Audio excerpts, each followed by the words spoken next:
Hey, good evening, folks. Welcome back to Torah for the Nations Weekly, live from Tzfat Israel with Pesach Sherbow and his Zoom Room crowd, which I have seen this Zoom Room full. He's got a lot of people from all around the globe, from Australia, from the west coast of, Veronica's up in Washington State, and we got people, his co-host Terry Hayes down in Tennessee. Whole group of them, they come from all over. So, folks, we're glad that you tune in at the Noahide World Center YouTube channel and Facebook. We appreciate it. So I'm not going to go on anymore. I'm just going to turn it right over to Pesach. You're live, Pesach. You've got the mic. I'm going to mute and step back and let you guys continue your class like you do every week.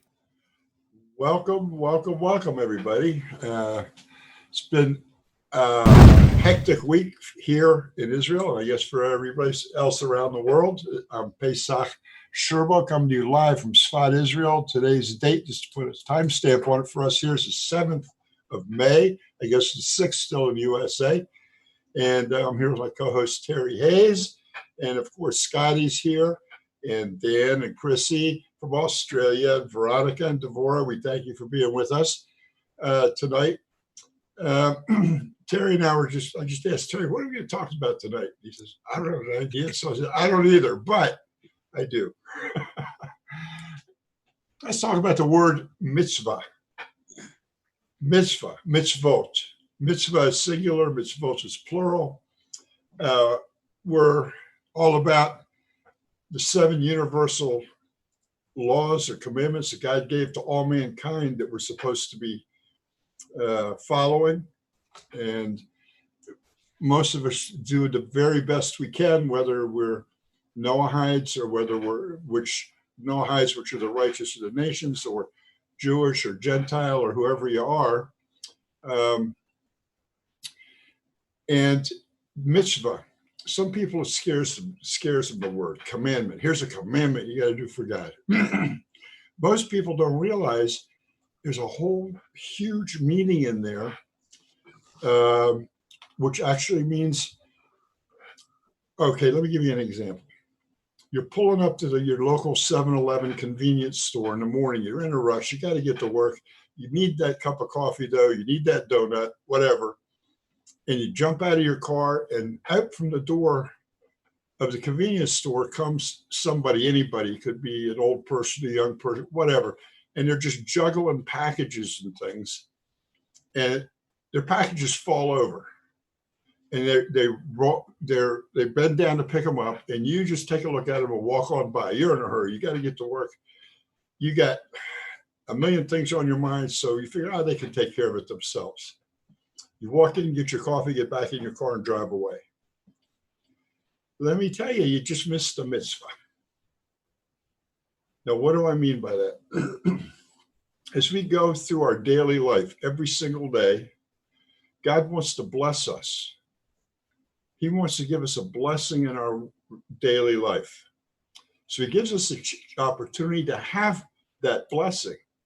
How? By putting something in our way that we maybe have to go out of our way to do. We have to stop a minute, help somebody, or the guy walks up to you, and I'm not talking about people that are addicted to things, but I'm talking about a person that walks up to you and they need some money, pay rent, pay an electric bill, feed their kids, whatever. And there's plenty of them out there today. And you just look at them and say, go get a job and keep going, or something like that. When these people come in front of you, they're sent to you so that you can do what God would like you to do, which is be kind and help that person. Whether it's helping them pick up packages, whether it's giving them a little bit of money, whether it's whatever it happens to be, helping them across the street. I'm exaggerating a little bit, you know what I mean. But you see it every day. You see it at work.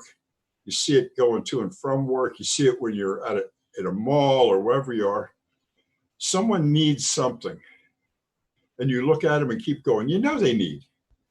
And almost every day you see somebody like that, but you just keep going. You're too busy. Don't have time. You're in a hurry. Or you just don't feel like it. Well, every time that happens and you just walk by, you have missed a great event. Because God puts these people in front of you. We call it divine providence or hashgacha pratit. for you to do an act of kindness for somebody, to make their lives a little bit better. Now, when you do this kindness, God is blessing you. He's saying, here's a blessing for you for the day to help you through the day. We call it a mitzvah. And it's giving up.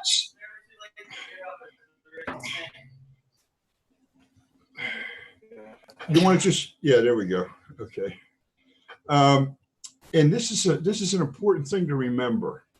When you look at someone and you judge them immediately, or like, I don't want to help this person, or don't have time, or you look at somebody and you say, oh, that person looks like a bum to me, or something like that.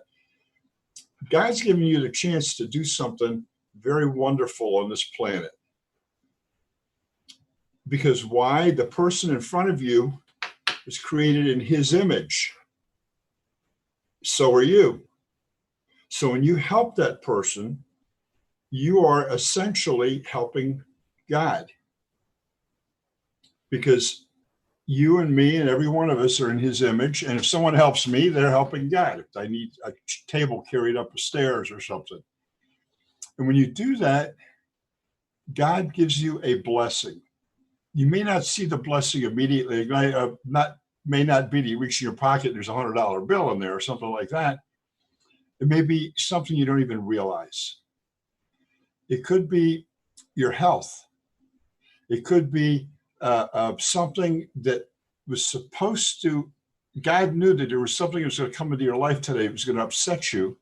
But because you did something to help him, he arranges it so that doesn't come into your life at that particular time. He takes care of each and every one of us. He doesn't look away from any of us. No matter what people think, no matter what they say, God is always there. And so when you run your life thinking that way, you become a different person than the guy that walks by somebody that needs help. It helps you keep God in front of your eyes all the time. You know, I tell people, before you do anything, you start to get angry, upset, jealous, judgmental. You ask yourself a specific question. You say, is this what God would like me to do? Before you do the act. It's called meditation. At least I call it meditation, because we're always thinking about God. And so I'm always double checking with him. What does he want me to do? And hopefully I get it right. The last thing I want to do is someone to look at me, and because I'm a Jew, will say, look at that Jew. That's the kind of God he represents. He just walks by and doesn't help. We never think of it that way, but when people look at us, they're also judging us. And our job is to get as many people as possible thinking about the one true God, the God of Israel, the creator of all things, because that's what's going to fix the world. When we start looking at each other like that, we look at the news today, the Democrats beating up the Republicans beating up the Democrats, the USA beating up China beating up the United States and a couple other countries. Now there's this big thing going on in America about whose fault it is for this and whose fault it is for that. And this one said this, and the other one said that, and all these conspiracy theories coming out.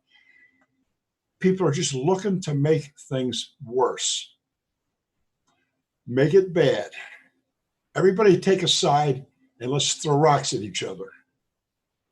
This is not the world that God wants. And who's in charge of making the world the way he wants it? We are.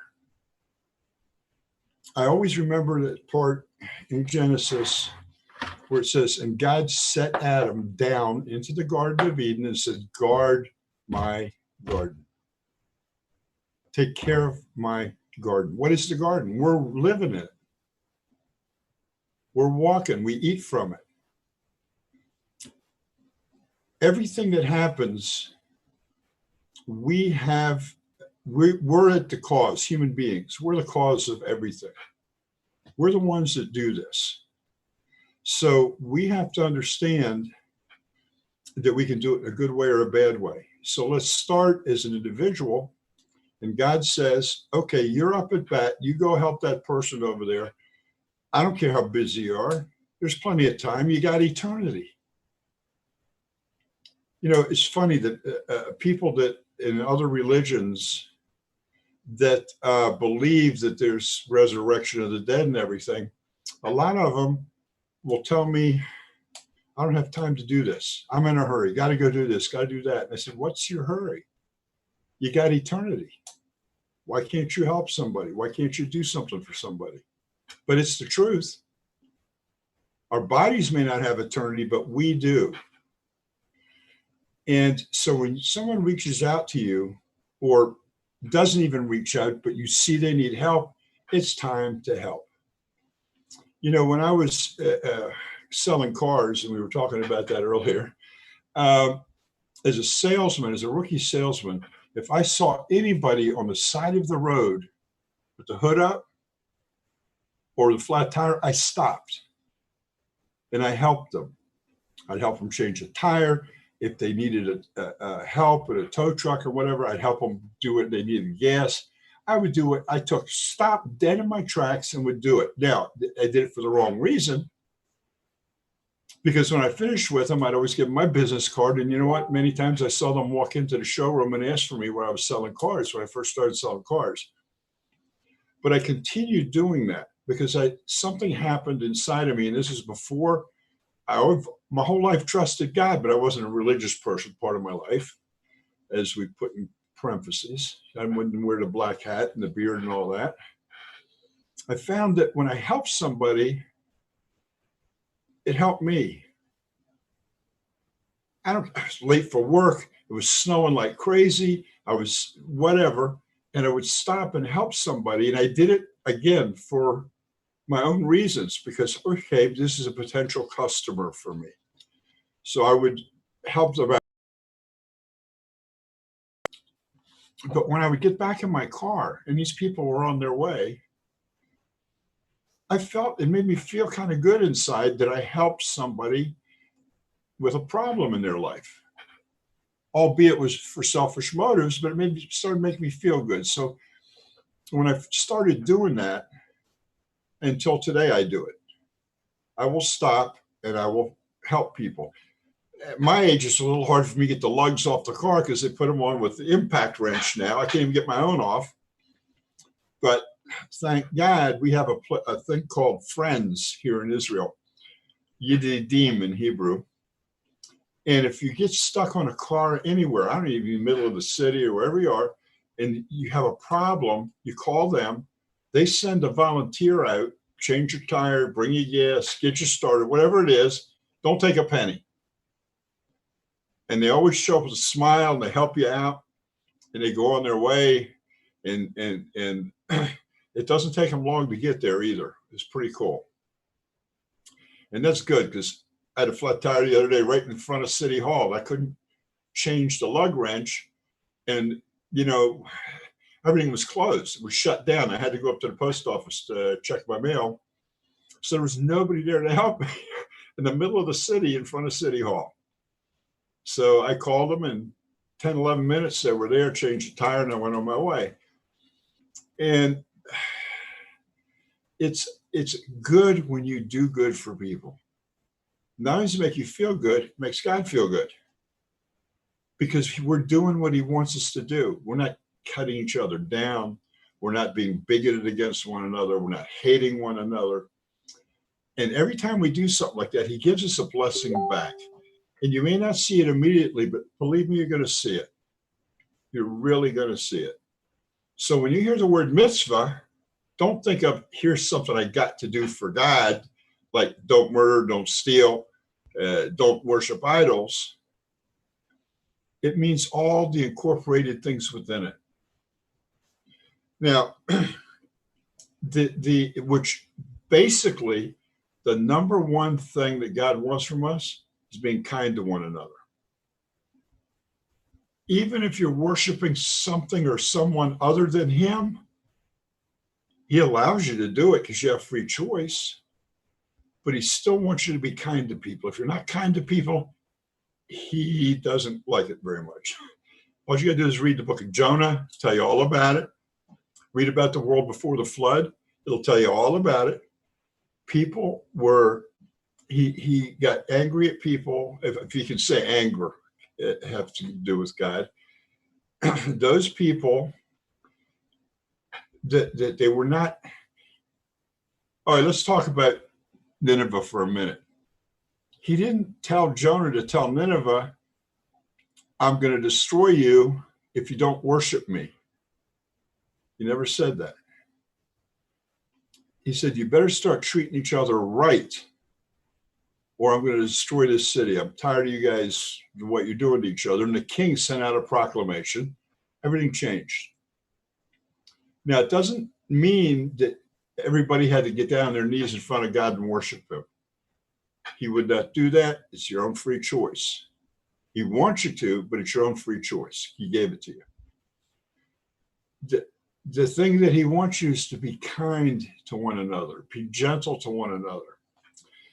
Being kind to one another comes under the Hebrew word of tzedakah. Now, it's kind of mistranslated into the word, tzedakah is mistranslated into the word charity. In English, charity means given to the poor and all that kind of stuff. It's really not what it's all about. It's about being kind to one another.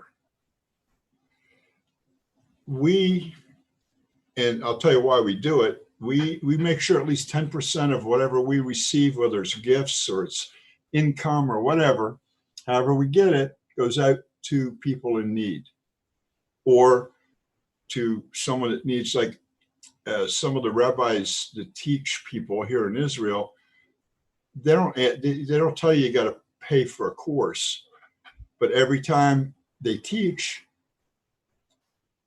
if you're there with them for an hour, you leave them a little bit of money because they deserve it. Nobody's paying them to do what they're doing. There isn't some big teachers organization and union to make sure that everybody gets a certain minimum wage. It's the same way all over the world. If someone teaches you, you give them some recompense. So somebody said something in the chat. I didn't see that. Oh, there you go. Deborah said, hello, I guess she's gone already. Even when it comes down to somebody down the street that you know is having a tough time paying their bills, you put a little something in an envelope and just drop it off at their house. You don't have to tell them where it came from. Who they got it from doesn't make any difference. The point is they get it when they need it. Somebody needs some groceries. You just leave a bag of groceries on their front porch. All these things are considered tzedakah. Kindness to one another is tzedakah. So it's important that we understand that God is looking for how we treat each other. Not how we treat him, how we treat each other. And it's a big, big thing that he wants from all of us.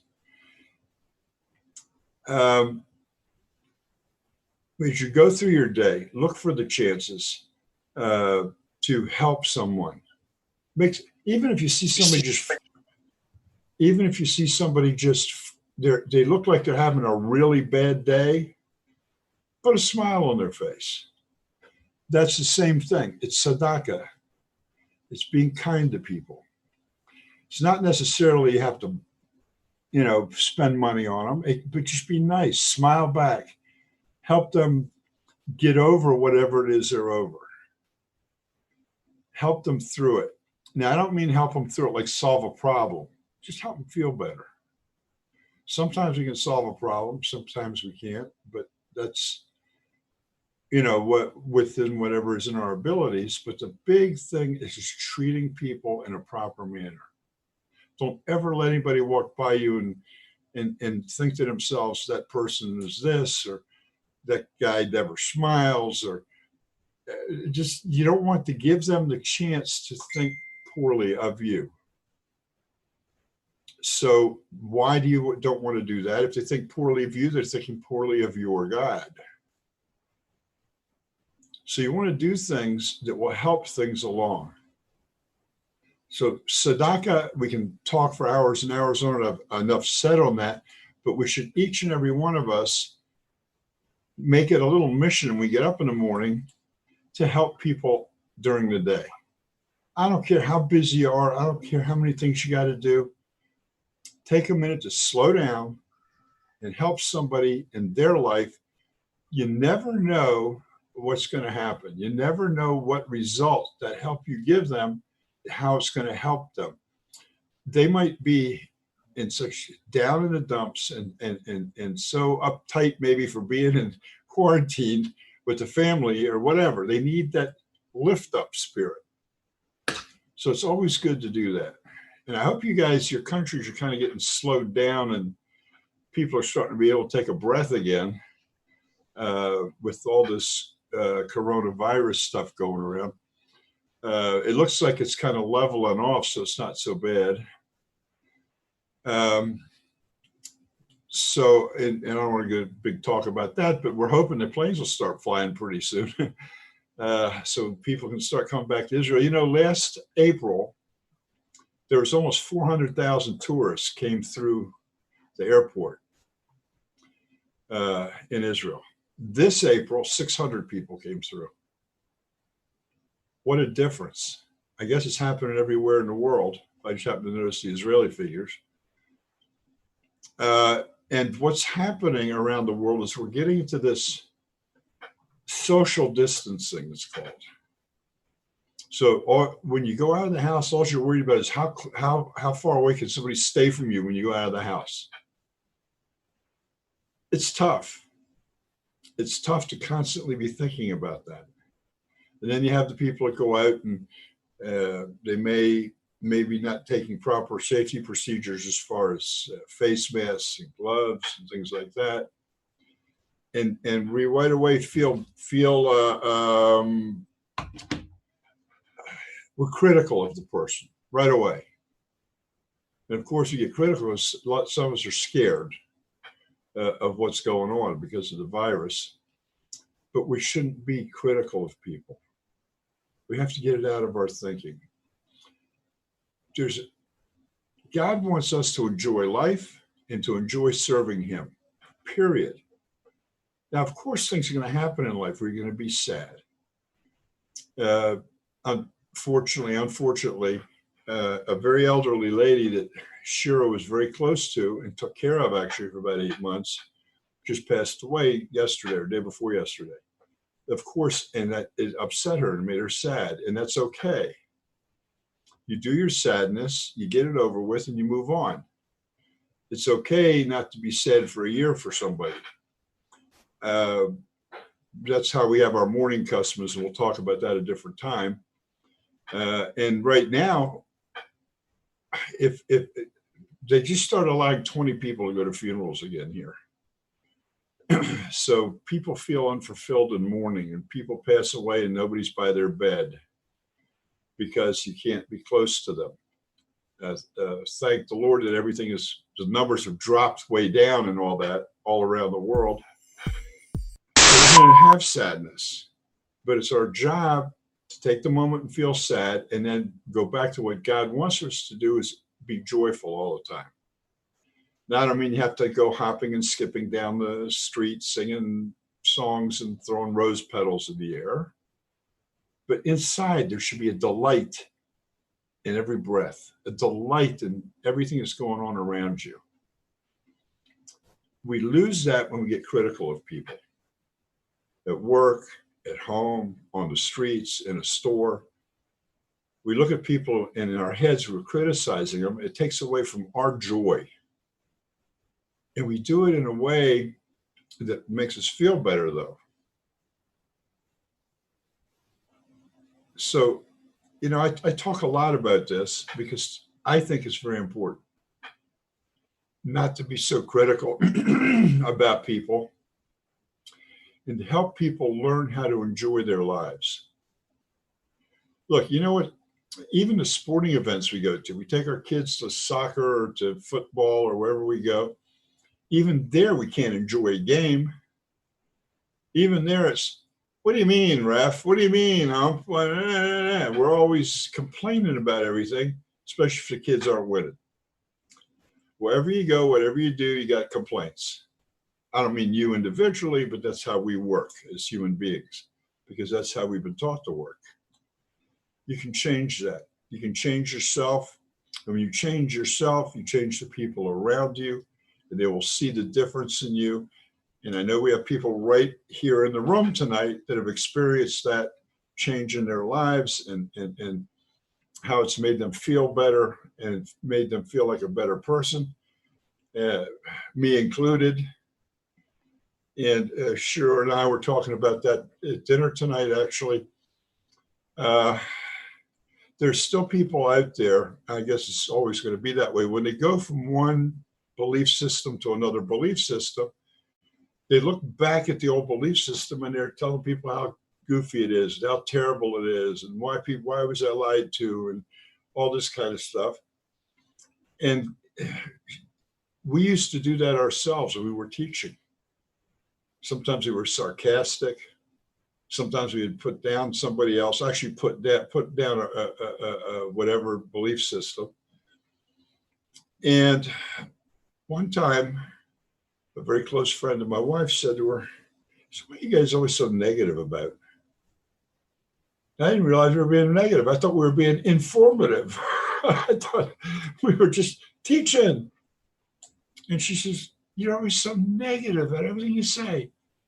And from that day on, we changed our whole, and we knew for a very fact that God sent that person to us to tell us that because he wanted us to change. We were doing it the wrong way. And we listened. And we changed. It's been years now, but we changed. When someone comes to you and says something like that, or says something to you, many times God sent them to you to say those words to you so you could think about it, because you weren't listening to him. So he sends somebody to say it right out loud in front of your face, and it may hurt your feelings. What do you mean I'm doing this? What do you mean I'm doing that? But it could very well be that your creator, who created you in his image, has something to say to you that you're not hearing from anybody else. So put somebody in front of you that will say something to you. And generally, they won't say it in a nasty way. Sometimes it does happen that way, because it's supposed to make you stop and think, wait a minute, why did that person say that to me? How could they think that about me? I must be projecting something that causes that person to say that. Everything that somebody says to you, you should look at and investigate, just to make sure God didn't tell that person, go tell Pesach this particular thing. So I listen to what everybody has to say today. By the way, I don't know if you can see behind me that lit, where is it? Wait a minute, over there, right here behind me, that lit up little space down there. Can you see that there's my name cover it. That's the walls of a canyon. And it looks that way every day when the sun is starting to go down behind the mountains on one side of us, and a lot of the places in shade, and that place just lights up. And just past it, and it's a shame that I can't get it bigger, you can see the Sea of Galilee right past it, sitting right on top of it. It looks like is the Sea of Galilee. This is one of the views from our home. All the white you see in the back are clouds, because we're about cloud level. And they're sitting right on top of the Golan Heights.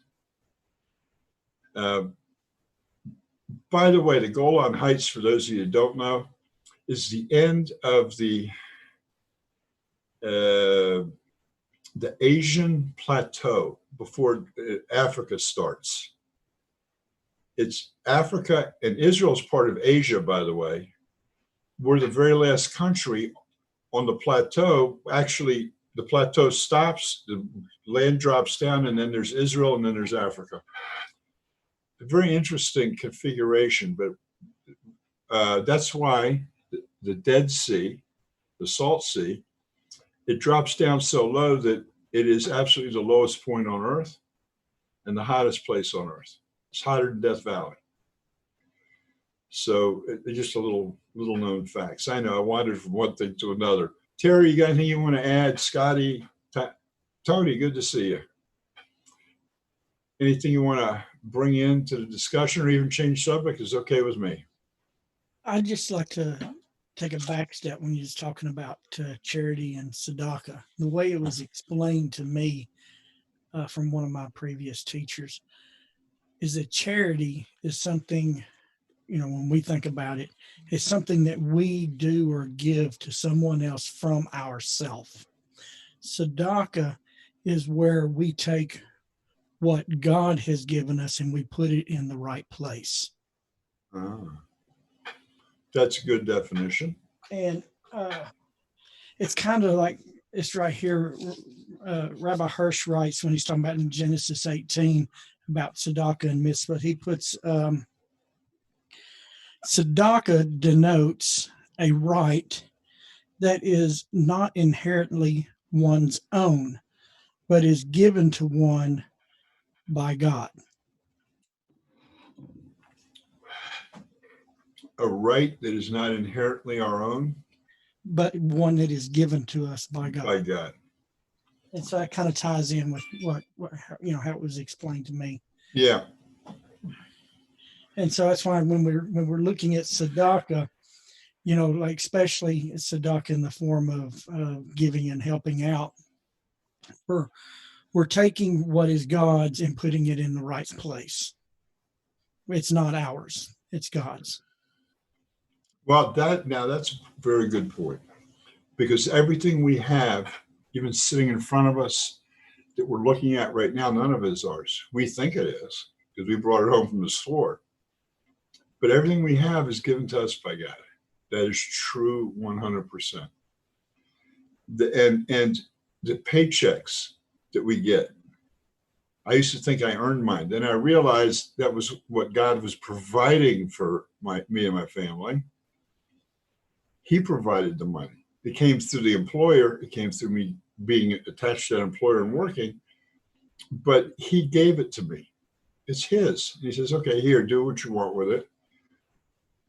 And then I, again, am in this position. I have to make a decision. And then I figure, am I going to make the decision about me? Or are we going to make the decision the way God wants me to make it? Now, we learned from Abraham after he went to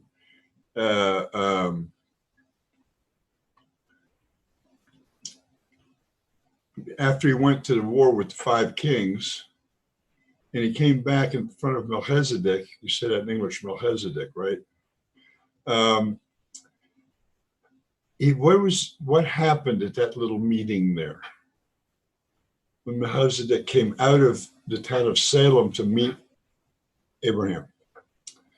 He brought him out bread and wine and offered him bread and wine.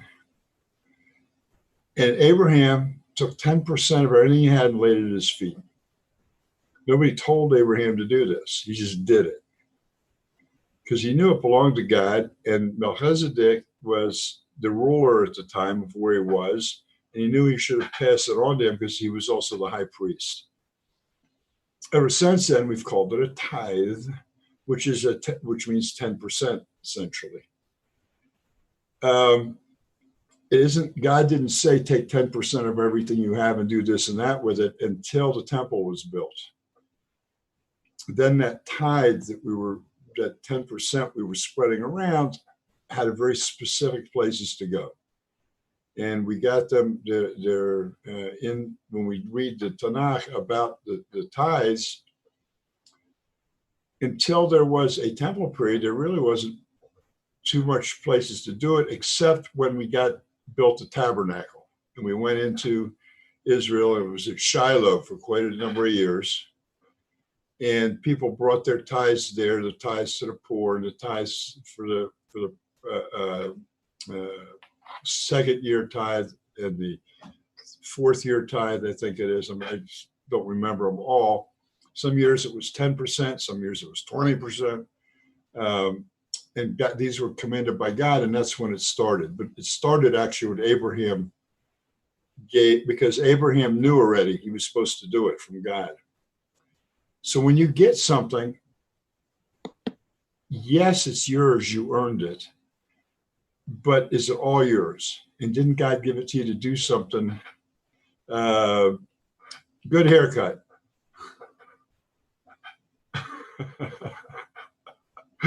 Sorry, little joke. Yeah, it was Facebook page the other day. Richard Helton. And it all has to be done with pleasure. It's not like, I got to do this again. I got to do that again. It all has to do with being in joy. And Scotty? I don't want to break your train of thought. No, go ahead. Okay. I was sitting here debating whether I should tell this little story. I always have these things that happen to me. Yesterday morning, I stop at the same Sonic every morning. So everybody there knows me. It's the same one. And I get the same thing every morning. Well, from time to time, I pay for the person's behind me's ticket. And so there was this little minivan come in and the windows were a little bit tinted. It was behind me. And I got this impression, well, I'm going to pay for their drink, because I'm thinking everybody, all they're getting is their quick fix on Diet Coke, you know? So I'm thinking it's going to be $1.09. I pay for mine. And then I said, you know what? I want to pay for the person's behind me. And the lady said, are you sure? I said, yes. Well, let me tell you something. It wasn't $1.09. And so I put a smile on my face. I said, I said I was going to do it. I'm going to do it. I'm going to give you their tip as well. So I gave it to her. Well, this morning when I went in, she said, you never cease to amaze me. I'm going to tell you what happened. The lady behind you had 4 kids in the car and had bought them all breakfast. And when she got to the window, she realized she left her pocketbook at home. She's going to have to go home and get it and come back. She said, can you keep the food warm? And then the waitress said, well, you're not going to believe this, but the person in front of you paid for your food. So it not only did them, it also showed the waitress, you know. There you go. You can do things like this. It just happens. Now, was I happy that it turned out to be more than $1.09? I had to put a smile on my face and say, okay. But it all worked out. It all worked out. Well, you know what? Yes. See, this is what I was talking about earlier, that God puts us in a position to help people. Sometimes we don't even know we're in a position to help people, but we end up helping them anyway. And in this particular case, this was for you and for that person. For you, it was you had a chance to bless that person so God would bless you. And that person got blessed. To them, it was a personal experience from God. Because, I mean, how would you know? You didn't even know who was in a van. But all of a sudden, in your head, it said, pay for their stuff behind you. Well, that came from God. But stuff like that, everybody gets thoughts like that every once in a while. Not everybody acts on them. Nah, I'm not going to do that. Nah. And in this case, you had to force a smile a little bit. I wonder if the van hadn't had tinted windows, would I've argued with myself from the time I saw the van to the time I got up to pay? Probably, if you saw the kids in there and everything. But, you know, that's what she told the lady in the window, that she forgot her wallet. It could have been anything. She just didn't have the money, and she didn't realize it until she was already ordered the stuff. She started hunting for it.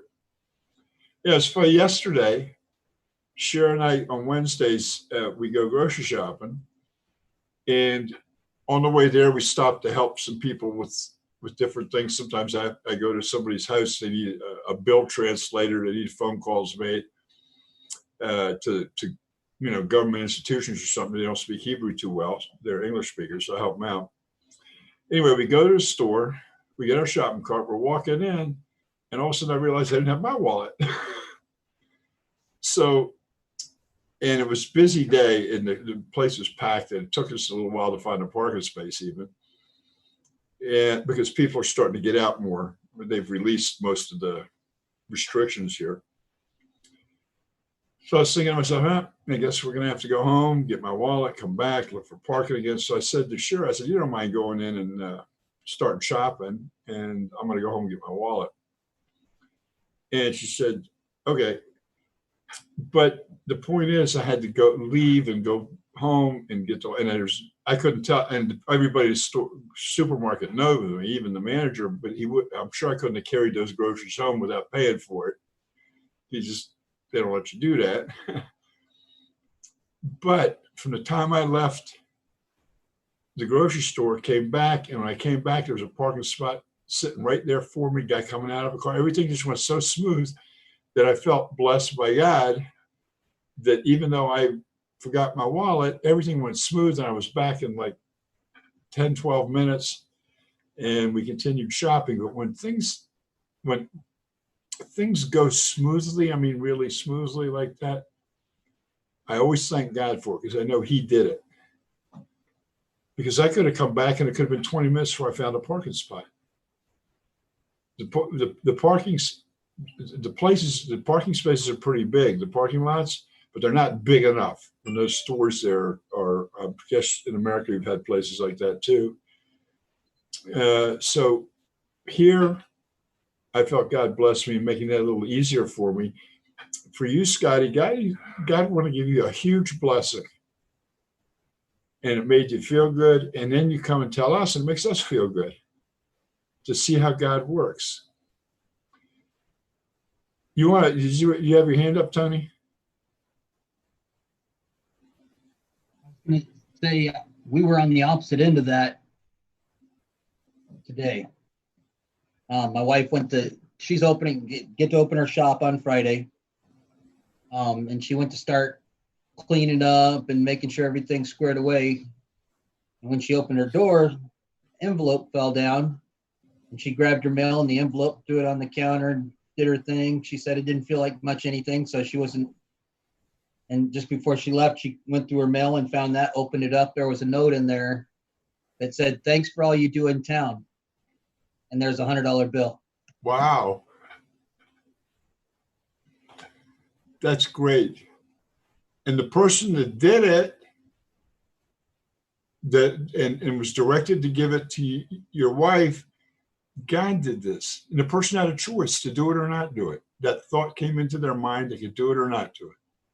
See how wonderful it is? And people don't think about what happens on the other side of the story. Go ahead, Richard. I have a friend who's a working musician. And through her, I know all the musicians are struggling. So she did a small concert on Facebook, and I tipped her 200.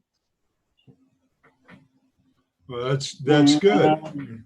She was very grateful. That's very good. That's good. That you find that when you have a chance to help somebody, and the highest level of helping somebody actually that's listed in by Rambam, and of course this part of our Jewish God's philosophy that He's taught us, is totally anonymously is the number one highest level of help. The person that gets help doesn't know where it comes from, just like it happened to your wife, Tony. But it's even a higher level if you don't know who you're helping also. And there's a reasoning behind it.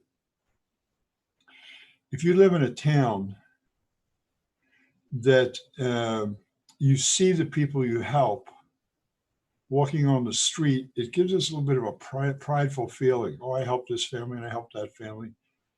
But if they see you and know that you helped, it's actually an embarrassment factor for them. Sometimes they'll walk to the other side of the street. They won't say hi. They're embarrassed that you had to help them. And that happens to people. So the highest, greatest way to give is you give anonymously to someone you don't know. They give an example in the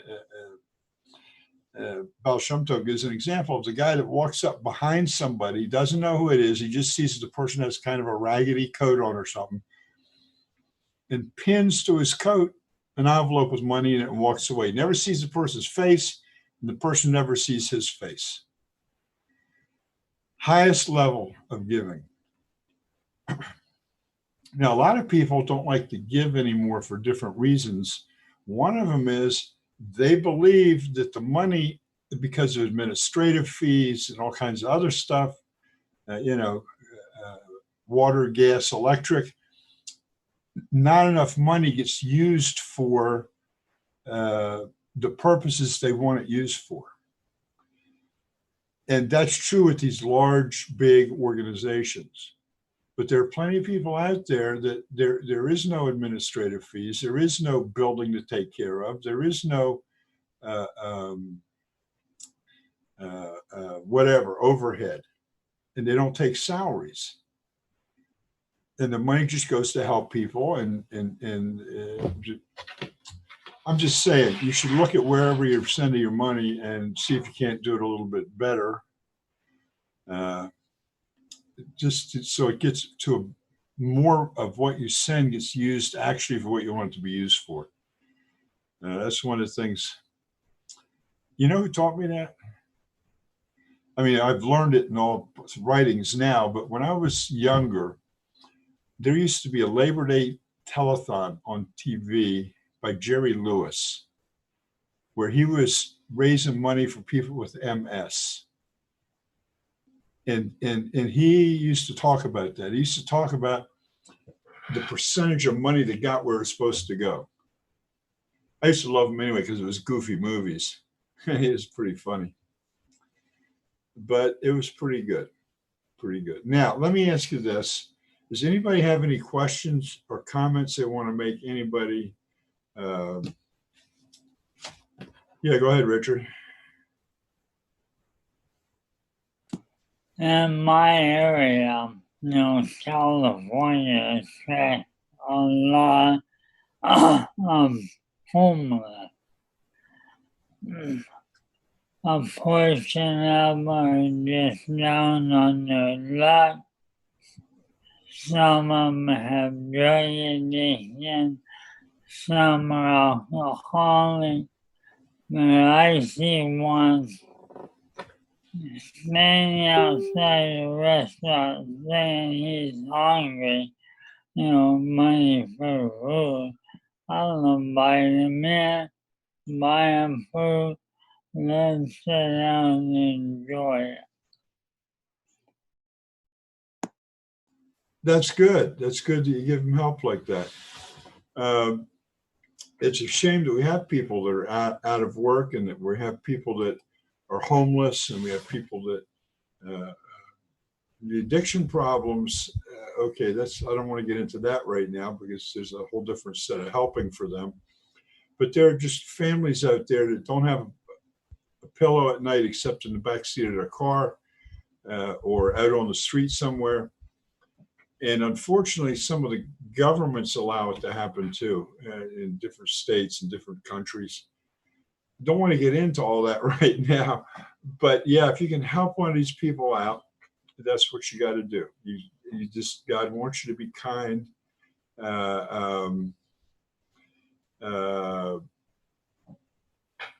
To everybody.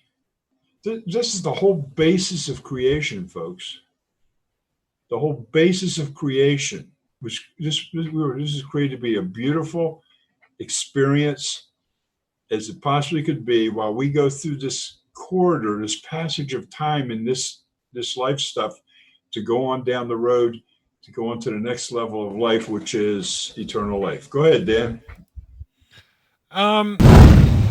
Yeah, Pesach, about kindness. I spent a number of years working at a drug and alcohol rehab center when I was young and, fully engaged in a lot of kindness. Did everything I could to try to reach out and help those in need. And I got to the point where I found they'll just take everything you got and come back for more. and I don't want to sound, cold or callous because I'm a giver. But there has to be a point. And when I was still lost in Christianity, all I can say is somebody asked me one time, well, are you blessed? And my attitude was, well, if my giving, exceeded my living expenses, the way I looked at it is that was a good standard for being blessed. But it got to the point where you had so many people, like when I was at this rehab center, got to the point where I could no longer go to the downtown core of the city that I grew up in because I would be mauled, or everybody looking for help and their hand out. People would be banging on my doors. I'd empty my freezer out, and they knew they could get a meal to eat. And I just said, there's got to be something wrong I'm doing here. And, I've had rabbis talk about a cap on giving, like it shouldn't be more than 20%. Can you elaborate on that? I mean, we understand the tithe and, giving to Hashem, and especially for areas where it's going to be used is a good thing. But even like you've talked about briefly, those areas where people don't even know it came from you, you're just blessing somebody. That's just such a God honoring thing. But can you talk about the limits and the balance of the health in that? Yes, there's quite a bit of writings on that. That's a very good question, because some people think that they have to give until it hurts. They have to give more, even if they have to go without. That is not what God wants. There's something that really surprised me to learn about God's halakha, the way he wants us to live. And this example sounds pretty cruel, but this is the example that really stuck in my head. If you and another person are wandering in the desert and you have a canteen of water, there's no obligation to share the water with the other person. Now, this sounds cruel. I mean, who would do that? Who could consciously do that? But God says it's okay to give, but you do not damage yourself. You do not damage your family. First and foremost, you and your family. So, and I've thought about this example for years, but God would prefer that you, because you had the foresight and the planning to bring that water and the other person ran out, it's nobody's fault you're wandering around lost, but you don't have to give up your life for that other person. You do not have to do it in a case like that. There is a cap on what you do for people, but first, your bills are paid. First, you take care of what you need to take care of for your family. Now, that is what you're supposed to do. But even God says the guy that you hand money to, the beggar, he can't take all of that money. He has to take a minimum of 10%, and this is what the sages have come up with. And they say it's better to do 20 and pass it on to somebody else.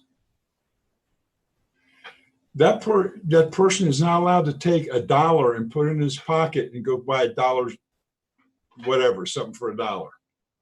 He's supposed to put money aside to help someone else, no matter how poor he is. Now, the way that we get in the habit of doing this as a human being, God wants us to get in the habit of putting our hands in our pockets.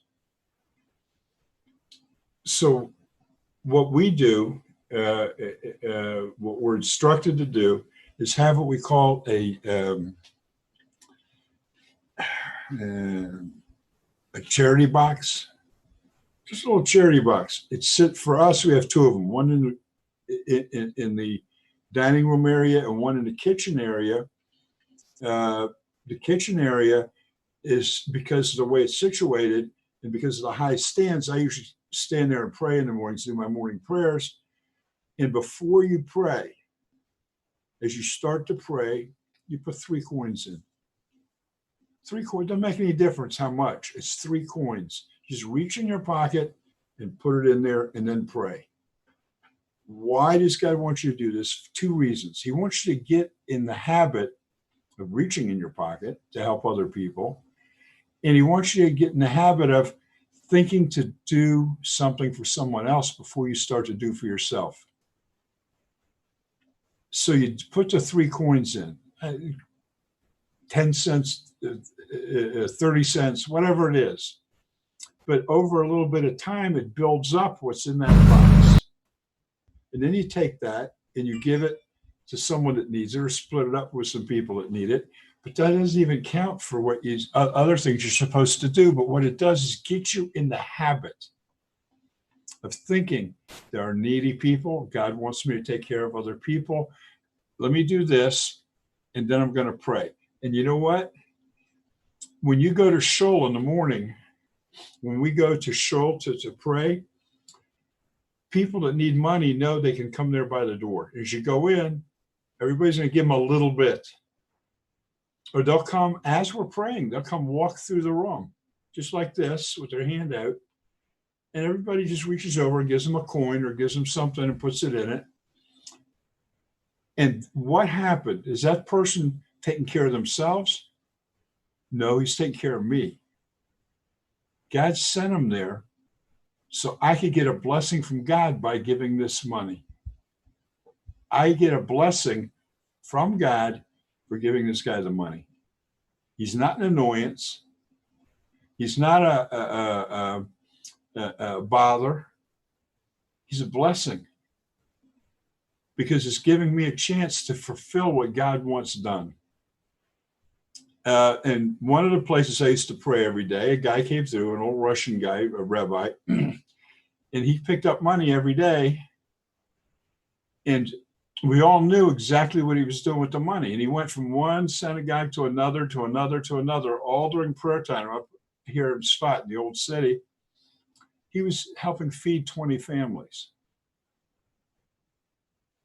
But he didn't brag about it and tell everybody that. He just came in and, in a minute, Richard, let me just finish my thought. And we give him money. And you know what? If he didn't show up for a day or two, and I used to give him, aside from the coins I put in the box when I go into the Bet Knesset before I pray, I made sure he had 5 shekel. What's 5 shekel? It's $1.50. But I made sure he had the 5 shekel every day. And if I didn't see him for 3 or 4 days, I gave him 3 or 4 days worth. And if a while back, last year, I was a little sick and I had to go in the hospital and I had to have an operation. When I saw him after that, I took all those 5 shekels that I would have given him anyway, and I gave it to him because it was important to me because he was doing good work and he was a blessing to me each morning that I could help other people in this manner. I didn't have to go hunt for people to help. He was there. But he wasn't the only one that would come in every morning. Sometimes 3 or 4 guys would come in. And we help the people. Everybody. Nobody does not let them walk by without putting something in that guy's hand. And it doesn't matter. It's not the amount. It's the point that you do it. And you get in the habit of doing it. So it's a good thing to do. And because you are blessing someone else and he's blessing you by giving you the opportunity, he's giving you the opportunity to be blessed by God. And that's the way we look at it. We do a mitzvah and we get a blessing.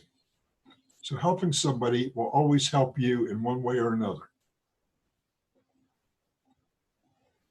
So to finish off on what Dan was saying, you never ever do it at the expense of your own family. You have a family. God has given you children. He's given you a wife. They're there for you to take care of. Now, maybe they you're not upper middle class, you're middle class. Or you border on being actually poor. That's okay as long as you have your needs. I'm not your wants. Don't get those confused. You know, I talk about that. You have a roof over your head. You have electricity or water. You have some place where you can cook some food. You have some food in the refrigerator. He gives us our needs. If all you want to think about is collecting toys, he'll let you do that too. I mean, but what good are they? You can't take them anywhere with you in the end. All you can do is brag about them while you got them and while you're here on earth. Once you go in the grave, what happens to them? You did it for somebody else. You didn't do it for you. And we all know the stories about the kids that inherit the money and just squander it away because they didn't have to work for it. So you really help your kid. I'm doing this for my kids. I'm doing this for my kids. So I don't have to work as hard. You really think you're helping them? You're better off living life and spending time with them. The greatest gift you can give them. So we're even when it comes down to the being kind, and Tony knows what I'm talking about. Do you know it's halakha? In other words, we are commanded. We take care of our animals before we take care of ourselves. We get up in the morning. We have to go feed our animals. We got to make sure they're okay. We have to take care of their needs. Then we can go eat. Then we can sit down and have a nice big breakfast. Oh man, the animals are taken care of. Now I can take care of myself, even on the Sabbath. Well, this has to do with kindness. It's not because they're your animals and, you know, okay, if they sit for another hour, it doesn't make any difference. They're something God created. They're his creatures. And we're supposed to treat them all with kindness. And people see in the 7 universal laws that we all follow, the one, don't eat a limb from a living animal. Well, come on, who's going to do that anyway? Maybe back in the pagan times they did it. But this all comes under the category of just being nice. Nice to God's creatures, to everything he created. And I do, by the way, I do have a little surprise for you. I have some people I teach in Lithuania, in Vilnius, and as part of their learning how to think in this manner, and maybe you guys might want to do it too. If you want the information, I'll send it to you. You take 7 categories, or the 7, we call the 7 mitzvot, or the 7 laws, and you list them on one side of the paper. You take the 613 on the other side and look at each one of the 613 and see if it fits into one of the 7. And I have the 7 from Aisha's website. You go there and look at it if you want. They divide them into categories, the 613, so it's easier to work with. And they sent me the list. They surprised themselves. I said, wait a minute, how did 7 become 140? And we're not finished yet. But that's the truth of the matter. That's what you'll find. And you ought to do the exercise yourself if you feel like it. If you do, let me know what you find, because I'm getting this all compiled together.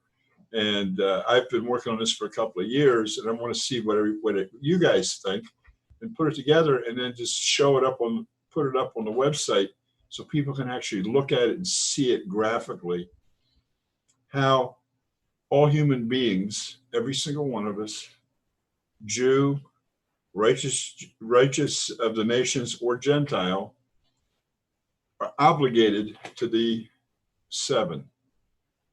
And that's what God wants us for. Now, I'm going to say one more thing and I'll let you talk, Richard. I don't know if you noticed, but I started something the other day, and I'm trying to work real hard on doing it every time I talk about it. I mentioned the Jew, the righteous of the nations, and the Gentile. And there's a difference in Jew, righteous, Gentile, and righteous of the nations and Gentile.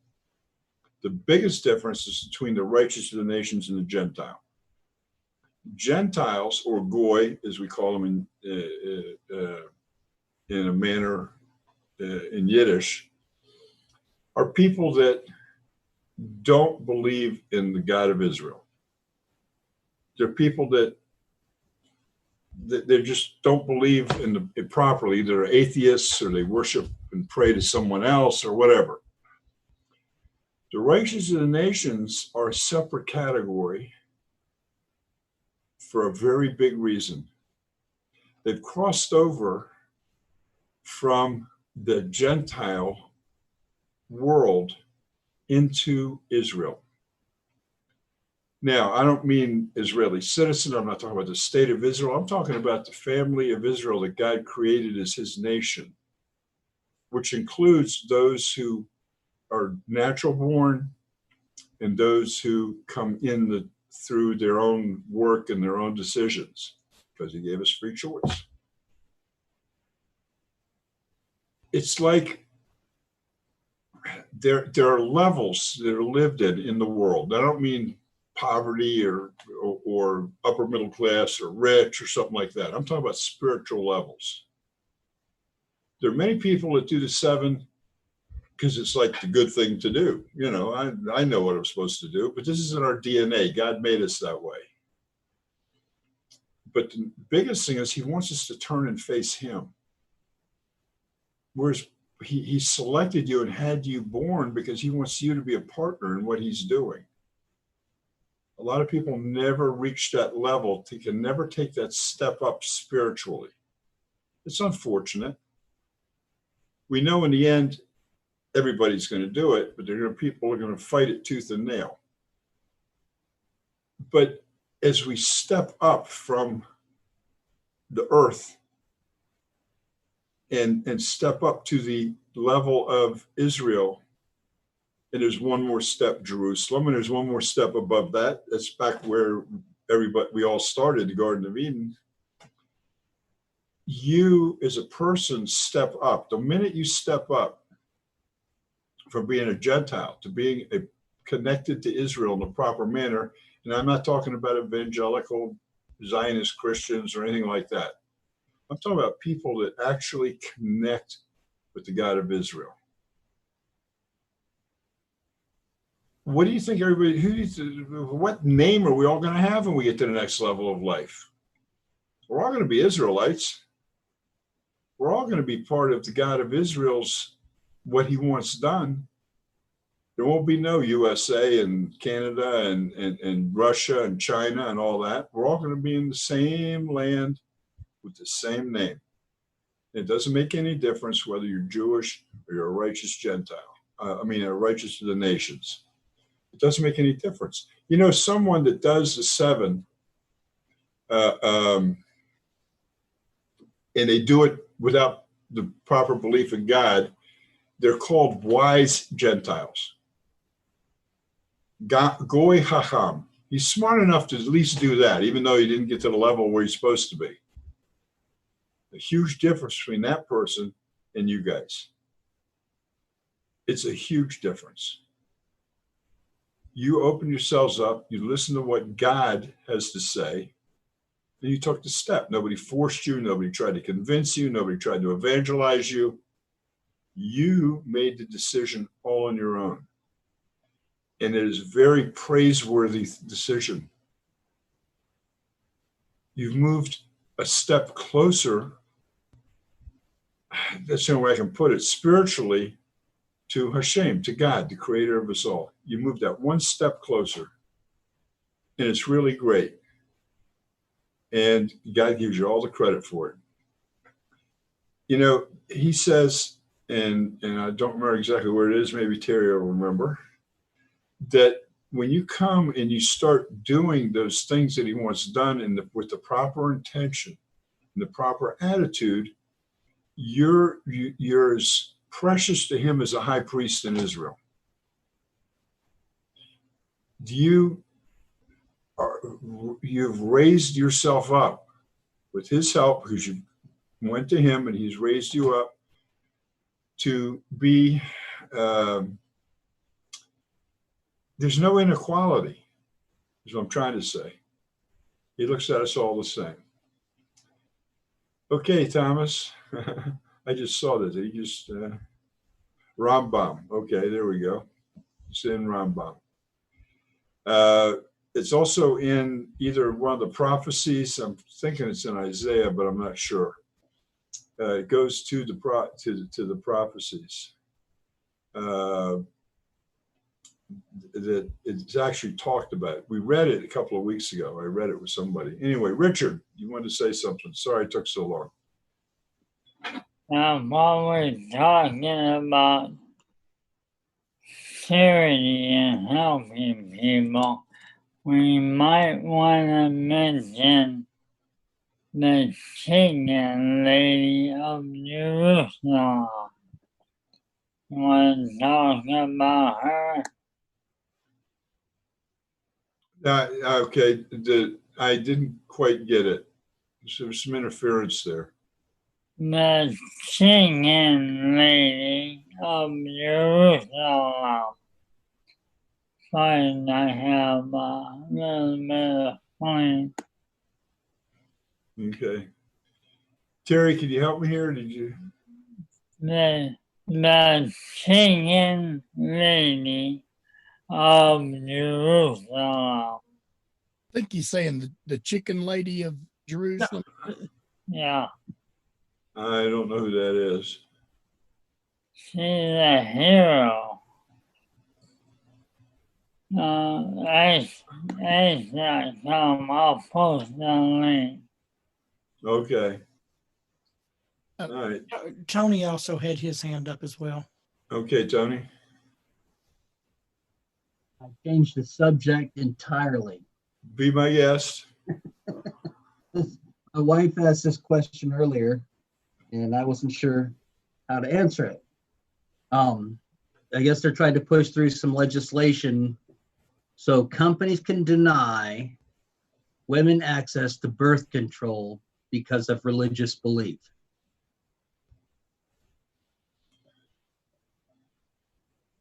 That's the look I had. Okay, now I want to understand the question.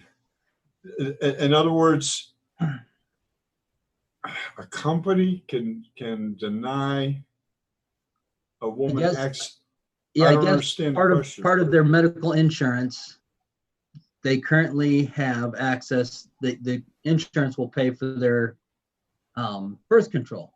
Mm-hmm. But if they can get this legislation passed, then the company can say, "Well, I don't believe that's against my belief system, and I don't want to have to pay for that," and they can deny them access to that.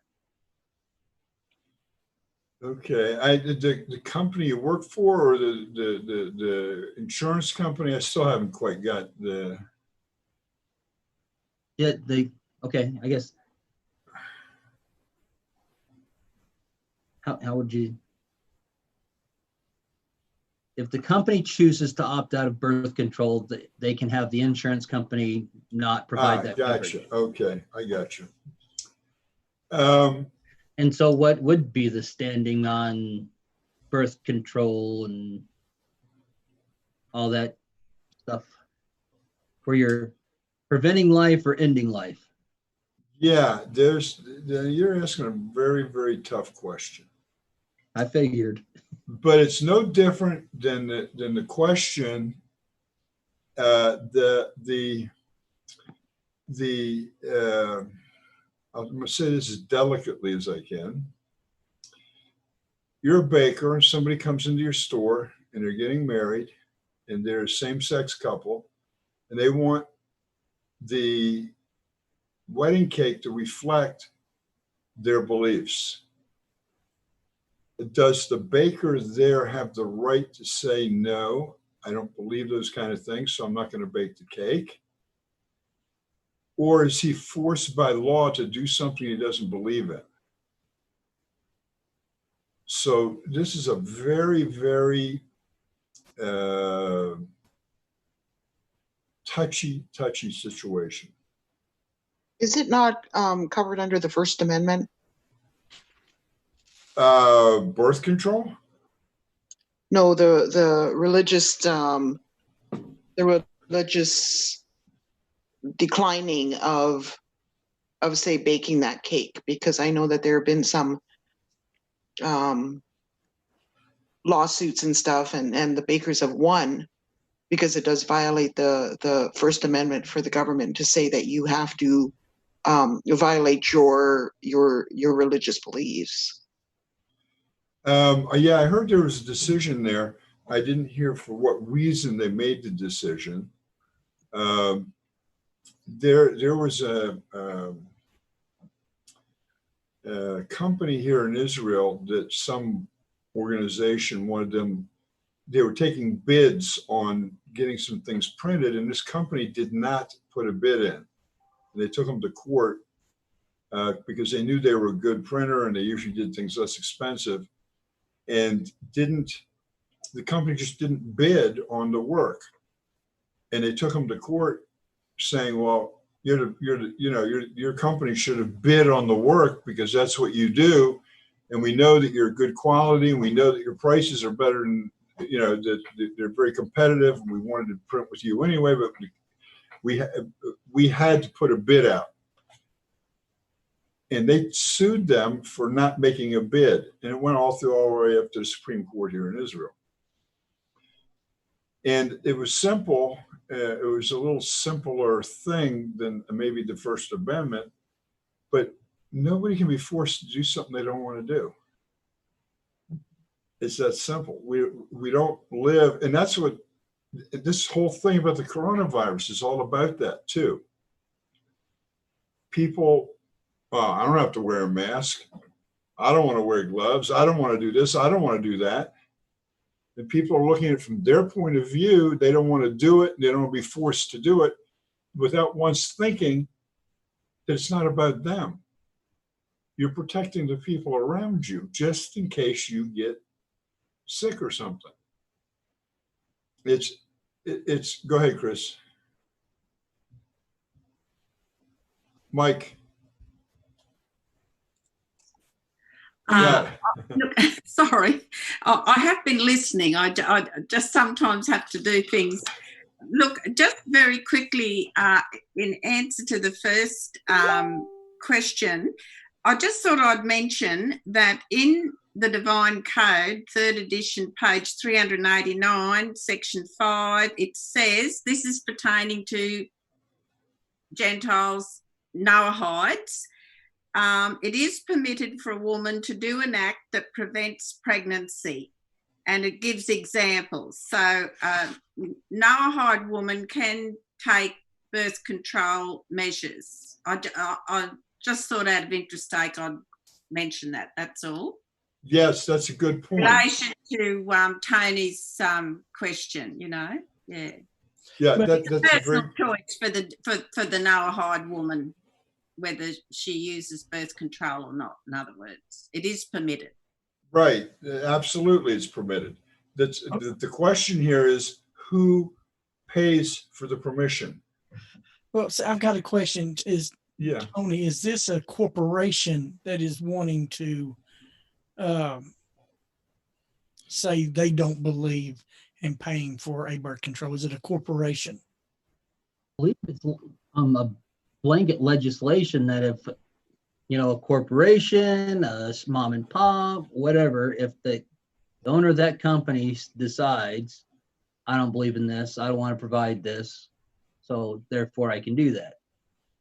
So I just be personally, my personal thoughts. When it comes to a corporation, that's going to be difficult because it's a corporation. It's not a mom and pop shop. It's not, a local drugstore, like Pesach said, that's going to be a difficult situation because we're not all on that same level yet, and it's touchy when you force your beliefs on someone else. Actually, each party's wanting to force each other's belief on the other. What I said to my wife is, how do you're saying I don't want someone forcing their beliefs on me, but aren't you forcing your beliefs on them by demanding that they do? And with a corporation, though, they have does a corporation have a belief? That I would have to ask a question. Does a corporation have a belief? Do they have a belief when they're established? and that's, you have to go to that. That's kind of treating a corporation as a personality when a corporation. And they could. And, because when you write a business plan, corporations are obligated to write a business plan. And in that business plan, it has, for lack of a better word, a code of ethics, what they believe in, what they stand for. So that's something that. So that would have to be actually in place within their code of ethics before the situation. I mean, but those are things that they can always go back and change legally at will. Right. Yeah, this is a really interesting topic, and it can be. It is, but I'm going to tell you something. In a big corporation, I don't believe it has anything to do with belief system. When you work for a big corporation, it has to do with this: money, money, money. Money's the god. And because why don't you have dental? Why don't you have eyeglasses? Why is dental only partially covered? Why are certain things partially covered? Why do you have such big deductibles? It has to do with money. Now, whether why won't they let you work more than 20 hours a week? It's just they don't. It has to do with a big corporation. If they're going to include it in everybody's policy, we're then forcing all the people to participate in paying for this particular thing and covering the expenses. Most big corporations or medium size, they actually sometimes go to the employees and say, what coverage do you want and don't want? Because you're helping pay for it. It's coming out of your salary too. And if you're working for a mom and pop group that has a health coverage, they make a decision also, but they are more likely to do it on their belief system. I don't want this in here because we don't believe in that birth control. But if a person that works for somebody that doesn't pay for it, doesn't mean they can't do it. You see, it's a person's individual choice whether to use birth control methods or not. If they use them, great. Nobody's against that. But why do you want your next door neighbor paying for it? That's just the simple economics of it. Birth control is one thing, but what really gets me rolled up is abortion and the company using poison the baby to make product. Yeah, well, we don't. That's too big. Scotty, I'll get to you in 1 second.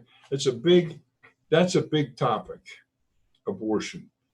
I'm not sure that maybe health policies cover it today. I don't know. But I saw a lady say something about it's free choice, and I've had 23 of them, and I'll have more. Well, to me, it's murder. To God, it's murder. Birth control, Jews are not allowed to practice birth control. We're not allowed to waste seed, is very simply the way it's put. But there's no such restriction on anybody else that I know. I know that my wife and I, when I was first married, decided we only wanted 2 kids, so we just took the steps we had to only have 2 kids. But if I had to do it again, I'd probably not do it that way. When Shira got married the first time, she just wanted kids and kids and kids. So she has 6 kids and 14 grandchildren and loving every minute of it. And I think that, everybody should be that way. Sometimes I think about why I didn't have more than 2. But everybody's their choice. They can do it or not do it. They don't have to get anybody else involved in their decision. It's a personal thing. And if you decide you want to do it, okay, go ahead and do it. But I don't have to participate in paying for it for you because you made the decision.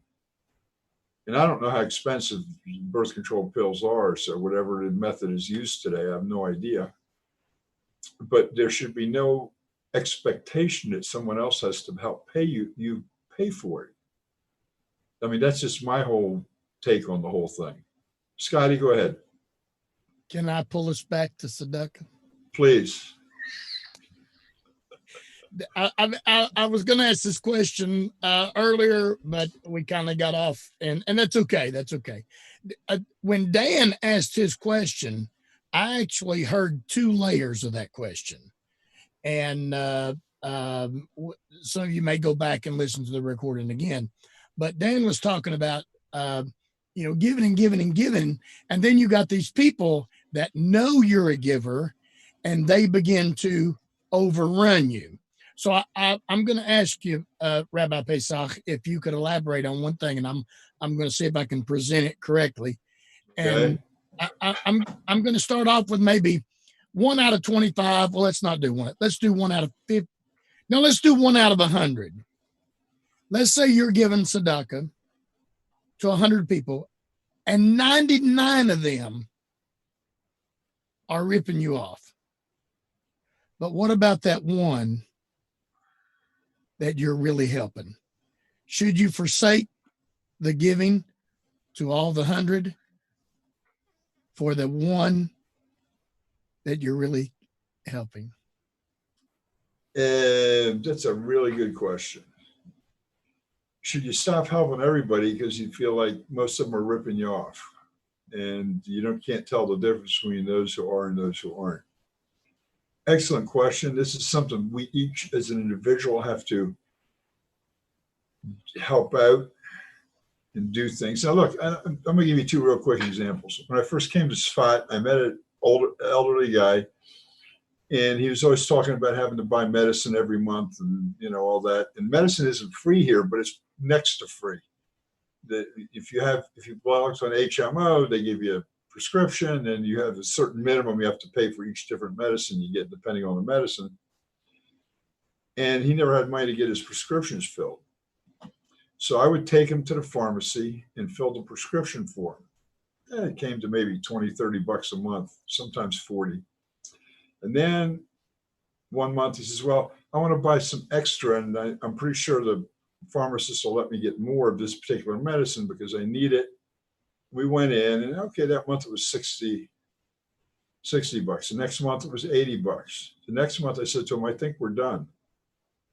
I said, what you're doing here is, what are you doing with them? You just selling them or something? Or are you getting them for somebody else?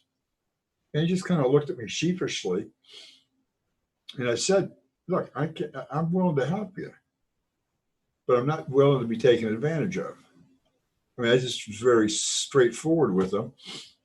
And I didn't see him again after that.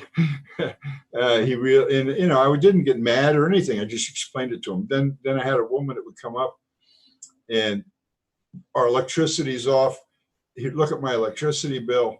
I need to pay the bill. Actually, the first time she hit me was I paid the whole bill, 250 shekels, about, I don't know, $60.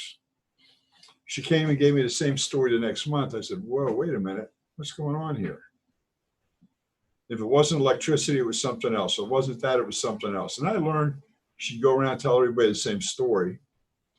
And Shira was working, helping an elderly lady in her home. And this lady would come by and knock on the door and ask for money. And if she wasn't given enough, she said, wait a minute, I need more money than this. Finally, I got to the point with the lady, and the lady used to annoy Shira all the time, come up to her on the street, and she gets in your face looking for money. And I said to her, don't ever come to Shira again, and don't come to me again. Done deal. Sometimes you have to put your foot down. But we have to use a little bit of thinking about who we're helping. And some people you have to turn down. And if you don't automatically turn them down, but if you feel for some reason something's going wrong here, you turn them down. They're taking advantage. Did you want to say something, Dan?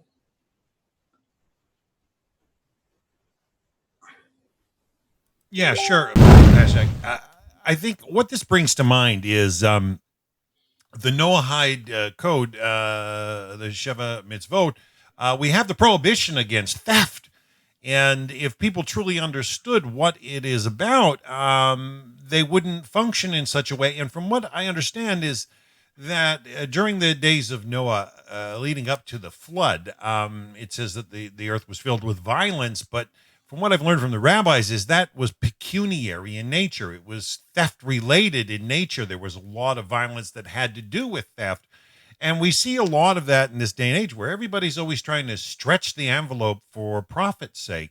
And objectivity's all thrown out the window, and things are only worth what you can get somebody to pay for it. But if it's only worth so much, and you're getting substandard goods, I mean, let's face it, Pashek, you remember the day when people bought cast iron frying pans because it would last you a lifetime, right?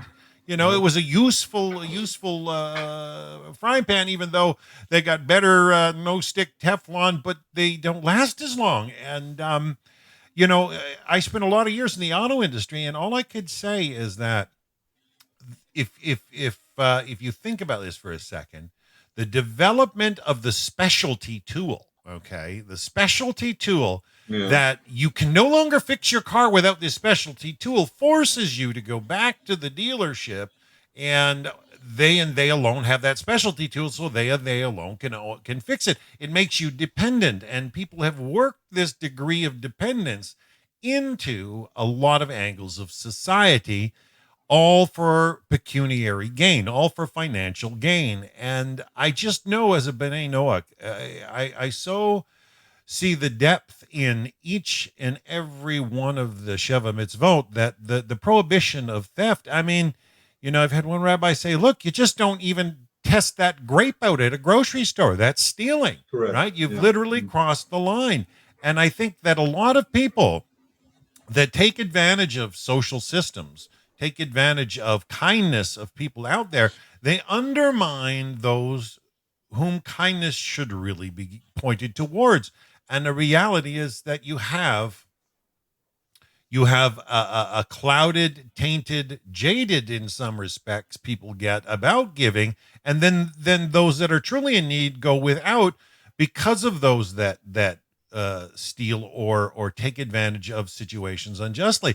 And I just know that the Sheva mitzvot, the prohibition against theft, plays such a profound role. I even had a chat once with Veronica. We did a broadcast together, her and I, once, and she went on about the prohibition of theft in a profound manner. So it permeates so many different ways, and it can stifle giving. And I think you're right. We've got to stay sharp. But I just wanted to add that. No, you're exactly right. That's very good. Terry, you have a comment? Yeah, Dan, you brought up something I really hadn't, or I guess I probably thought about, but hadn't thought about. You know what I'm talking about. Let's say you've got someone taking advantage of you. They're stealing twice. They're taking from you, and they're taking from the person that needs you. So it's stealing twice. Terry, I've had a rabbis explain, and I forgive me because I'm not as prolific in Hebrew as you are, but they have a phrase for stealing one's thoughts. There's actually a prohibition against stealing one thought, and when you're technically lying, if you're doing it to connive, deceive, lead somebody down a path deliberately that's advantageous in your favor, in a poor business sense, right? Where there's guile, legitimate guile, not a favorable negotiation on your house, or you're selling a piece of property or something, and you're trying to negotiate your top open dollar in the market, and get the ceiling value of something, but when you're price gouging, these are things that fall under clearly under theft. But I think you touched on it earlier about money. People, we don't want to say the money's not the root of all evil. I think Solomon had that clear under wraps, but the love of money, when it becomes a god to people, it makes problems galore and provokes a lot of things that I know the Sheva mitzvot are actual cure for. Uh, good question. Good statement there, Dan. It's absolutely true. Uh, the do not steal. People do not think in depth about what it really means. And even it has to do with weights and measures. It has to do with a lot of things. And it does have to do with negotiating and selling your house too. Because a lot of people paint over problems in the house, and we're supposed to have inspectors to come inspect and they're all that kind hiding, of yeah. stuff. And it costs us a fortune in services when we go to buy a house to make sure that you're not lying to me about what's going on in this house. Well, even So- appraising. That is a Appraisers course. put their neck in a noose. They get paid, a couple $1,000s to do this detailed value appraisal, and it's intended for certain eyes only. And somebody else sees it and jumps on it, thinking it intended this, and then they're suing the appraiser for misleading them. And there's no end to the wickedness of the human mind when it's got, in gain we trust, and it's all about gain and more and what's in it for them, and it doesn't realize that there's an honest integrity to beating your swords into plowshares, spears into pruning hooks, learning war no more, but working the land and reaping a harvest and giving thanks for that. Well, you're right. And there's some things that come under two headings: not stealing and don't murder. Stealing can be something as simple as saying something bad about somebody so that their reputation drops in the eyes of the other person. You're stealing that person's reputation, but you're also killing that person's reputation. So it comes under two different categories. Even if you're telling the truth about somebody and you're doing it in such a way that it makes you look better, or you really want to get this person put down, stealing and murder, it's a double event here that you're participating in. And when this happens, I don't know if you listened to Shira's last teaching. It was called Triple Murder. When you get involved in I something saw like the that, title. 3 people are actually murdered, according to the Jewish thought. The person that's bringing the information, the person listening to the information, and the person that's being talked about. There's a death to each one of them. One guess at who's the most responsible person in this, who's the one that would be in your court, who caused the death. What would you take a guess at? Myself, I'd say the one that started the talking. Yeah, well, guess what? The person who listens is the one that is the problem. Because the person, it's like you see somebody running after somebody with a knife and you know they're going to kill the other guy, so you tackle them and stop them. You've avoided all 3 having a problem. The person listening is allowing the other person to stab the other person. They actually know that there's something wrong going on and they should stop it. So that's the person that has, when we listen to something somebody else is saying, we're the liable party. Wow. We can say to the other Profound. person, that's enough, don't want to hear it. Let's talk about something else. And it stops right there. So, and this is also, it gets into stealing also. Something was stolen from each person. So there's a whole lot of things that has to do with it. It comes under. This is why I gave the exercise to this couple to take the 613 and put the 7 over here and tell me what you think each one belongs to of the 613. And it's surprising because the 7 mitzvot, the 7 universal laws for all mankind, give every single human being the exact number of responsibilities out of the 613. It's no difference.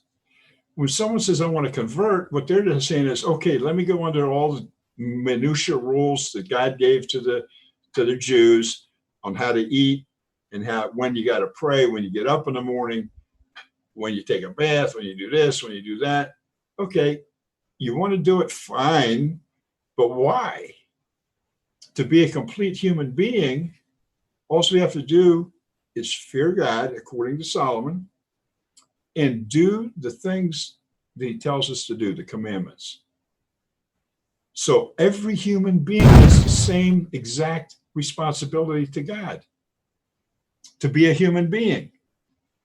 Now, if you're going to be righteous in the nations, you're going to be Jewish. God borns, is that a word? Borns you into being Jewish. Okay, that's what he wanted from me. Someone that was born not to be Jewish, this is what God wants from you. He wants you to do the same exact things the Jewish guy is doing in fulfilling what it is to be a human being. Because he put some more stuff on the Jews, that's his business. It doesn't make anybody else any more or any less. What makes a person less is when they don't do what God requires of every basic human being, no matter who you are. That's what makes somebody worth less. They do it themselves. God doesn't do it to them. So these people that take advantage, yes, they're stealing. And if you let them take over advantage, you're responsible for that.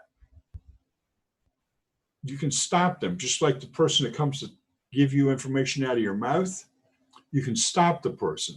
But just because you have a bad experience with somebody one time, you don't cut off everybody.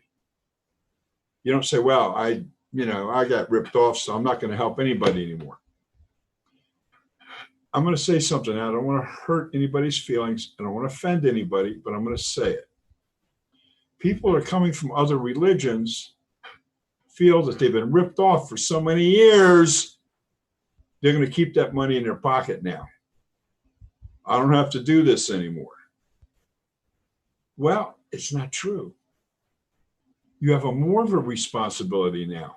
Just because you feel that you were ripped off for so many years by the religion you used to go to for building funds and tithing and this and that and the other thing, you had a choice in that. It took you the years to come out of it. That's fine. But you don't cut off what you were doing because you got ripped off by one. God wants you to do that. And there's truth in the fact that you were told, even when you're other religions, that God wanted you to do that. But the reason that they wanted you to do that was for their own gain.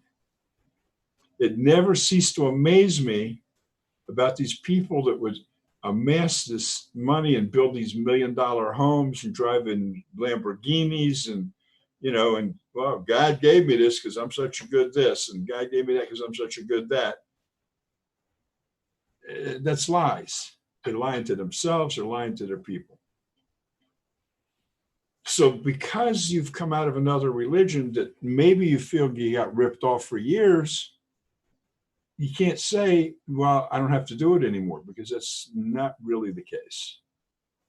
But nobody's looking at you and nobody's saying, okay, where's my 10% this month or anything else? That's for you. That's between you and God, what you do with it. Martha, I saw what you read here, what you sent me, and I just want to say that I'm going to get into that topic in just a second because I think it's important about Manus Freeman the other day. I'm just take quick. Okay, Richard. Oh, you were saying that to somebody else. Okay. Oh,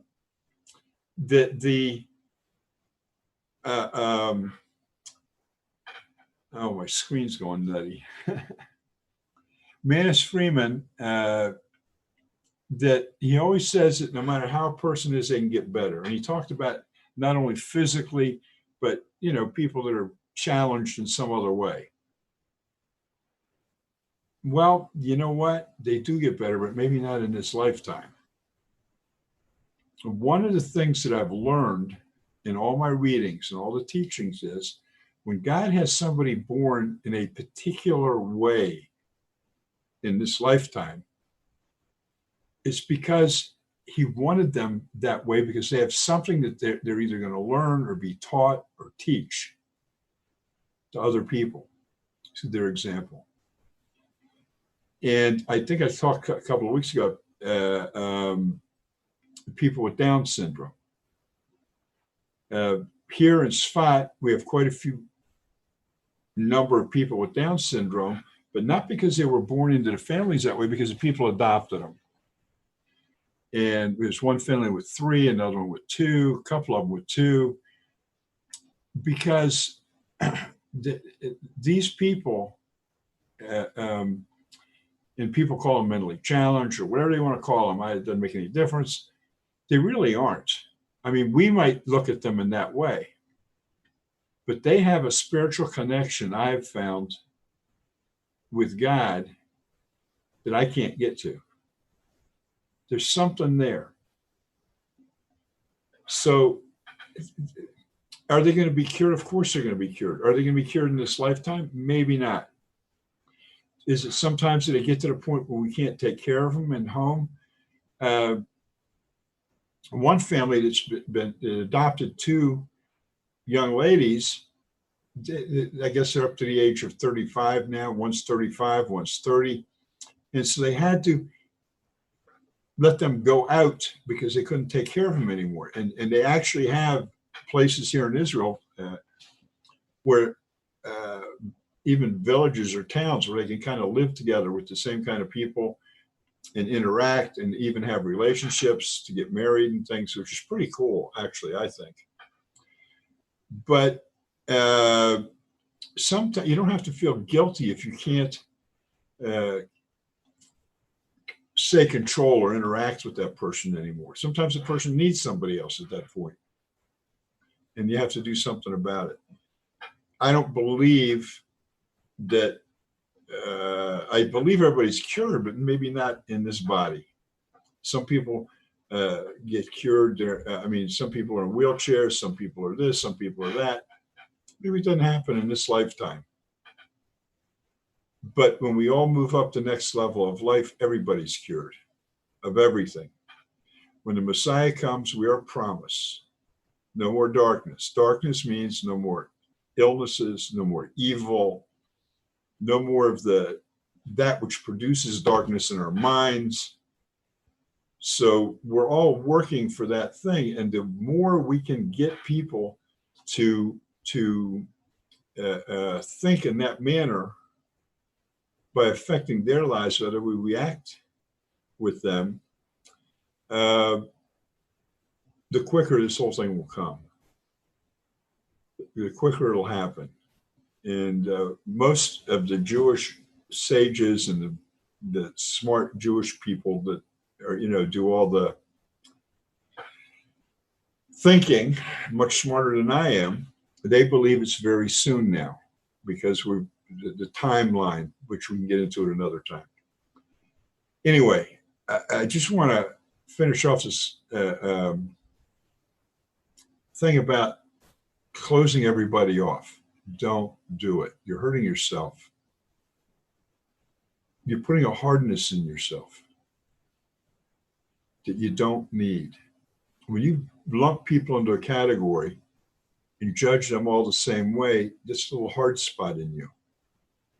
If you take individuals and say everybody's got good in them and everybody has good, I want to see the good in this person, and you look for it. But if you realize you shouldn't be associating with the person or they're really taking advantage, you just have to push them away a little bit or a lot, depending on what it takes. And don't feel guilty about it. It's okay to do that. God says it's okay to do it. Okay, we kind of wandered all over the place. Go ahead, Scotty. In the future, Rabbi Pesach, if you could cover, I know we don't have time tonight because it's going to be a pretty good subject. In the giving of tzedakah or charity from your heart, what does that accomplish for your soul and for your, and I say redemption properties? What does that accomplish? Oh, that's a big question. That's a good question. And yeah, we have to, I'm going to give you one sentence right now.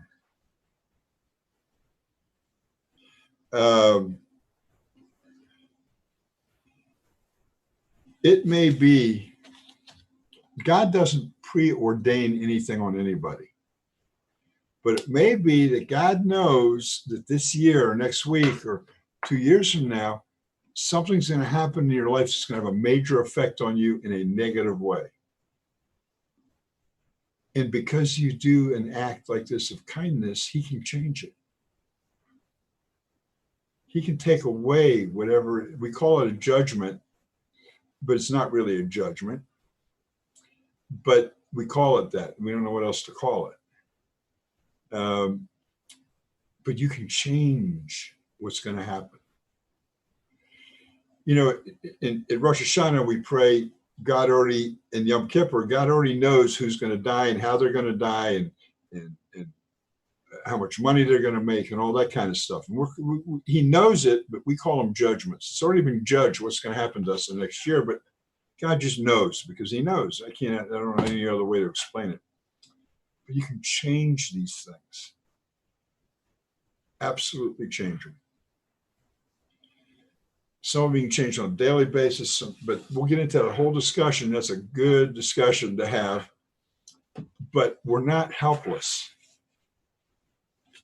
And what you just mentioned about the giving and the tzedakah goes a long way in helping with that. And we'll get into the whole thing, but I think that's a good topic for the next meeting, actually. So I hope that everybody will come around and see us next week. And I saw we had some less people here this week. And I think it's because we got kind of mixed up on schedule because I was doing 3 days a week. And I realized I thought everybody's going to be at home and everybody's going to need, some people are going to be bouncing off the walls and everybody's going to need help. So I decided I was going to get up at 4 o'clock in the morning 3 nights a week. Well, I've cut it down to just Monday nights now. And that's at 10 o'clock East Coast time. This is 8 o'clock East Coast time. So I think there might have been some confusion with that because I know we're missing some regulars that maybe got confused in it. And we're also using 2 different rooms, which also may add to confusion, but we'll work that out. We'll go ahead, Scotty. You mean, Rabbi Pesach, you mean Sunday night for us on the Eastern Coast, Monday morning for you, correct? Oh, right. Sorry about that. Sunday night at 10 o'clock. That gives me a couple extra hours sleep. I don't have to get up at 2. I can get up at 4. Like this meeting, I get up at 2 o'clock for. And I hope that we had watchers out there on Facebook and YouTube. And I hope that next week we'll have some more people come by and have more questions and maybe some interaction. I want to thank everybody for being here and I really appreciate it. And Veronica, I'd like to talk to you more sometime. Anytime you want to do it, just let me know. Oh, Veronica's a sharp cookie. And Martha, yeah, the next time you're with Shira, maybe I can get the conversation. I know you spent some time with her now. Terry, Tony, Scotty, Martha, Veronica, and Chrissy, and all the people that were in the room, and Dan, we really appreciate the time that you put in. Long days. I got to finish this course I'm working on. I've got a couple more weeks, and then I'll have another exam in June. I'm going to have to write a full exam with the real estate board here. But, you know, you just do what Hashem leads. And for me, it's a joy to even be a part of a group or sit in on a group or see the lessons shared. But, you know, my emphasis is to share the beauty of Torah out of Israel, the land of Israel. And I know that people here in the West really need to tune in and hear it. And your group is tight. You know, they seem to care for one another. And it's good to see it growing. But there's so many, because of the lockdown, Pashek, there is so many broadcasts. I mean, you've got rabbis that can't hold their regular synagogue meetings. So they're doing, online. You've got everything going online. You've got numerous extra groups, and a lot of people get worn down with the number that they attend per week. I mean, I'm doing 5, 6 or so a week, and just to set up sometimes is a half hour and beforehand. But all I can say is that if I'm doing these 6, I'm missing a few of the classes I normally would because I'm working and doing some studying, and I know that as much as we'd like to attend each and every one, we need to stick with one teacher that's working for you, that's actually bringing you along in a learning curve, especially along the lines of the Sheva Mitzvot. And I know last week you guys touched on briefly some of the Brit Shalom book from Rabbi Hirki, and that's coming. And I know that Rabbi Goldberg posted that link on Sunday that a lot of people have had access to see and read. I'm really hoping that all that you do, all that everybody else is doing, especially around the Noahide World Center, our numbers are up. And it's a joy to just be a part of a bigger community that's not just one. It's not just here. It's not just there. It's everybody coming together. And I really appreciate you doing what you do. So thank you. I was in a Hebrew lesson with Rabbi Shirky this past week, just a few days ago, and there were like 80 or 90 people from around the world there. Wow. And he's also giving courses here. Interpreters there? No. This is a Hebrew thing. All Hebrew? Yeah, he's also doing something for the people here in Israel to get them involved, called Noah's Ark. And they actually pay for the course. And it was pretty cool to see about 60 people in that course. It's like a 3-hour course once a week. And he brings guest speakers and so forth. And I actually have a spot to teach on there. So I got excited about that. So anyway, it's all in Hebrew, though. I wish it had translation. I wish it had subtitles, because it's a really good teaching he's giving. So anyway, thank you again. We're nearing the 2-minute mark. Are we going to write it down? Any final words? Are you good till next Wednesday? Still same old bat channel? Same thing, yeah. And if anybody wants to drop by and see me on Sunday night, 10 o'clock, click on the Zoom room link on the other Zoom room link, which is a permanent link, by the way. You can bookmark it in the end. This one's permanent. The other one's permanent. Depends on what time of day we're doing it. Well, after this class, I've been removing this link to try to help relieve the confusion. Yeah, I've been trying and posting it again on Tuesday night or Wednesday mornings. So it's not buttoned up against what you're doing as well. Yeah, I'm doing the same thing, actually. I try to remember to take all the links down so that when I put the announcement up on that link, people go to it. Tony, Scotty, Dan, Veronica, Martha, Terry. Well, I think good night, good. all. All right. Good night, everybody. We'll catch you next Wednesday. Bye-bye. Okay, we off. Okay, guys.